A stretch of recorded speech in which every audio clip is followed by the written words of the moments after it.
স্ত্রীর সাথেও আপনাদের দেখা করে দিতে পারি। অনেক ও যা বলছে তা কি সত্য? মিরাজ খান অভিনীত এবং প্র্যাঙ্কিং এন্টারটেনমেন্ট প্রযোজিত জনপ্রিয় শর্ট ফিল্ম সিরিজ গরিব ঘরের রাজপুত্রর 11তম পর্বটি ইতিমধ্যে মুক্তি পেয়েছে।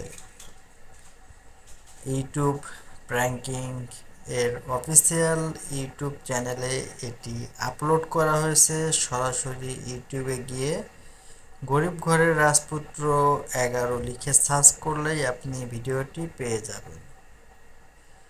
মিরাজ খানের অফিসিয়াল ফেসবুক পেজেও এই পর্বটি মুক্তি ঘোষণা দেওয়া হয়েছে।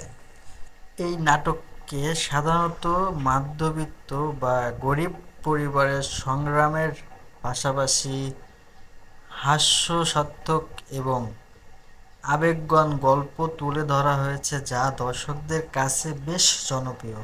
আপনি কি এই নাটকের লিঙ্ক চাচ্ছেন নাকি গল্পের সংক্ষেপ জানতে চাচ্ছেন? গরিব ঘরের রাজপুত্র নাটকের প্রধান ঘটনাগুলি অনিক এবং বৃষ্টির সম্পর্কের টানাপোড়েন এবং অনিকের পারিবারিক সংগ্রামের চারপাশেই আবর্তিত হয়েছে।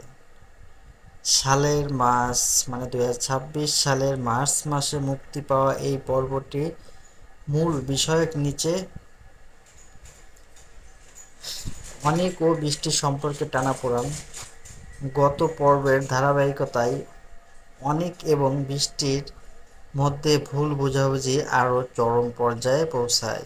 অনিকের আর্থিক অবস্থা এবং পারিবারিক অবস্থার কারণে বৃষ্টির অতিষ্ঠ হয়ে ওঠে এবং তাদের বিচ্ছেদ বা ডিভোর্সের সম্ভাবনা নিয়ে একটি বড় প্রশ্ন তৈরি হয়। অনিক মিরাজ খান তার অভাবী পরিবারের মুখে হাসি ফোটাতে এবং বৃষ্টির কাছে নিজেকে প্রমাণ করতে প্রতিনিয়ত যে সংগ্রাম করে যাচ্ছেন তা এই পর্বে আবেগঘনভাবে দেখানো হয়েছে। আসল রহস্য 10তম পর্বের শেষ যে রহস্যের আভাস দেওয়া হয়েছিল, এই পর্বে তার অনেকটুকু পরিষ্কার করা হয়।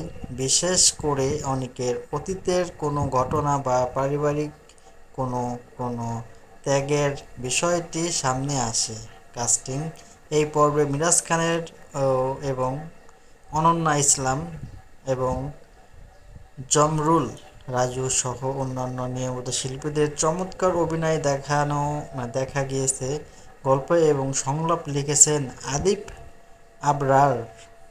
আপনি কি এই সিরিজের পরবর্তী পর্ব অর্থাৎ 12তম পর্বের কোনো আপডেট জানতে চান? তাহলে প্লিজ কমেন্ট করে জানাবেন আমাকে। হ্যালো বন্ধুরা, সবাই কেমন আছেন? আশা করি সবাই অনেক অনেক ভালো আছেন। আমি চলে আসলাম ফ্যামিলি এফবিডি চ্যানেল থেকে গরিব ঘরের রাজপুত্র 11 পর্বে যা ঘটেছিল এটা রিভিউ নিয়ে। সবাই পাশে থাকবেন এবং আমার চ্যানেলটি সাবস্ক্রাইব করবেন। ঘটনাটি কি বলবো আর, রাজপুত্র নাটকে অফ সিরিজ যে স্টোরিগুলো তুলে ধরা হয়েছে দেখলেই মাথা হ্যাং হয়ে যায় আমার। কারণ প্রতিটা যে দেখবে সেই মনে করেন তার ফ্যামিলির প্রতি একটা টান আগ্রহী, অনেকের লাইফে এই ঘটনা ঘটে গিয়েছে অলরেডি। অনেকেরই এই লাইফে আছে এরকম বিয়ে শাদী নিয়ে, এক বিয়ে নিয়ে বা দ্বিতীয় গার্লফ্রেন্ড নিয়ে প্রবলেম থাকি। নাটকটা এরকমই। আর সেকেন্ড পর্ব নিয়েও কথা বলবো ইনশাল্লাহ। সেকেন্ড পর্বটি আরোই বেস্ট হবে, কারণ সেখানে পর্বতে দেখা গেছে যে আপনার অনন্যা ইসলাম যে সেও কিন্তু কোটিপতি অলরেডি আপনারা ক্লু পেয়ে গেছেন। যাই হোক, সবাই ভালো থাকবেন আর আমার পাশে থাকবেন। Bye bye. আর আমার চ্যানেলটি প্লিজ সাবস্ক্রাইব করে দিবেন, তাহলে প্রতিটা নাটকের রিভিউ নিয়ে আপনাদের সামনে চলে আসবো আমি।